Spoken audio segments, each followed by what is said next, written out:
Okay, so how to lose fat without losing muscle. This is a very, very common question that people ask all the time, which is why I made this video.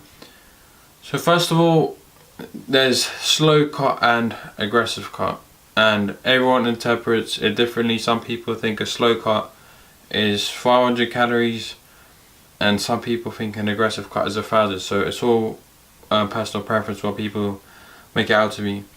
So what I recommend is, I don't know, it all depends. So I personally recommend probably an aggressive cut compared to a slow cut, and here's why.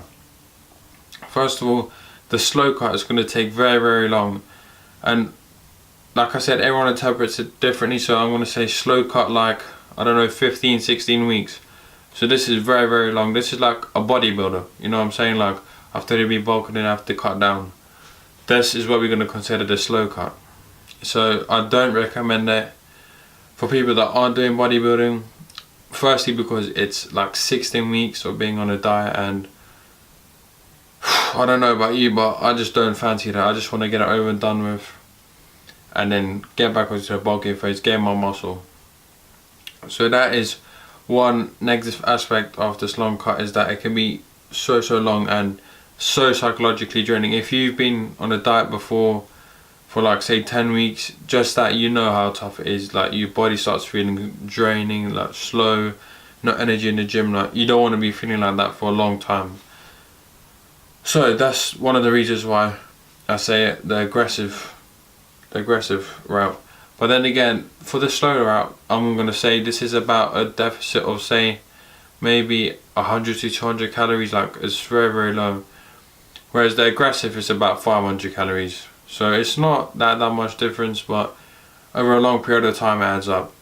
So I do recommend aggressive cutting phase compared to the slow one, because it just gets it done over and done with. So it'll be about 8 to 10 weeks. And the fat loss that you're looking for is you're gonna lose about 1.5% of your body weight each week. Now that's really important, because you don't want to be losing, like, you don't want to be in 1,000 calorie deficit. I don't know, it's just so stupid, it doesn't make sense to me. You're going to be losing muscle, and it's basically called a crash diet. You're not going to be able to sustain it. So yeah, at the moment we have the long-term diet, the aggressive one, long-term or slow, aggressive, and then the crash diet. You don't want to be doing the crash diet, so I'm not talking about it. That's like 1,000 calorie deficit. I don't recommend that at all. You're going to lose muscle, you're going to lose strength, and it's just not good for you. So getting back on the aggressive one, the one that I recommend, it's just 500 calorie deficit for about 8 to 10 weeks, but this obviously depends on how much fat you hold at the moment. Maybe if you're like 15% body fat, 8 to 8 weeks maybe. It all depends, and try to lose about 1.5% of fat each week. This is very, very important. Some people try to lose way more, some people try to sustain as much muscle as possible, and therefore they don't lose the amount of fat they want to, you know?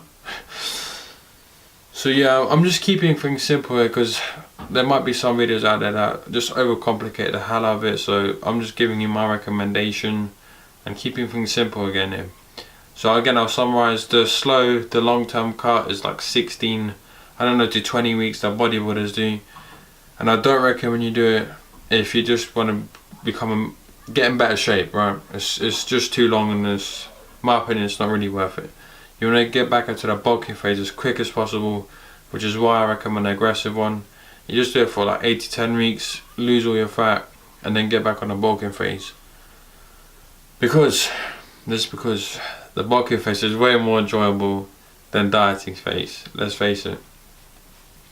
And yeah, I just made a video the other day on how to bulk up without getting fat, and this is very important. I'm just gonna give some information from that video onto here, because this video is obviously about how to lose fat without losing muscle, but this is dieting shit, so I'm gonna give some more dieting information. If you're bulking at the moment, do not diet bulk and get too much. I was gonna say too much fat, that doesn't make sense. Do not get too fat, because then when you come to dieting, it's gonna take a lot longer. So try and minimize the fat, still eat healthy foods. Yeah, so that was just like a little tip, you know. Always giving tips out, always giving free tips, you know. So anyway, I recommend the aggressive phase, which is 500 calories and a deficit a day, and that should do you good. So I just try to make this video as simple as possible, man, because so many people overcomplicate this answer so much, and probably me as well, because I've been talking for like 5.5 minutes. So yeah, aggressive route if you want to just get in good shape, and long term, I'm sure bodybuilders know this, bodybuilders do long term if you want to become a bodybuilder, and minimize the muscle. But what I will say, and this is very important, the aggressive the aggressive route, you won't try, you barely lose any muscle, if not at all, as long as this is very important, as long as you keep your strength. And you could do that by just lowering the frequency, so how many times a week you train. Just concentrate on maintaining strength on the compound movements, or even increasing it, and you won't be losing muscle. And for the bodybuilders that are like in a very, very small deficit, will probably build a tiny bit of muscle. Why do I keep saying the bodybuilders? Well, that's just stupid. The people going on a long-term cut, the long cut might even build a tiny bit of muscle if they're in a very, very small deficit. So anyway, I hope this video was informative. It's a bit all over the place, to be honest with you, I know, but I gave you some information, and I tried to simplify as much as possible, and therefore it's easy for you to listen to. Just digest the information, let it digest. And as always, stay positive, stay smiling, and what else? Yeah, man. As always, you know what it is already, man. I'll see you in the next one.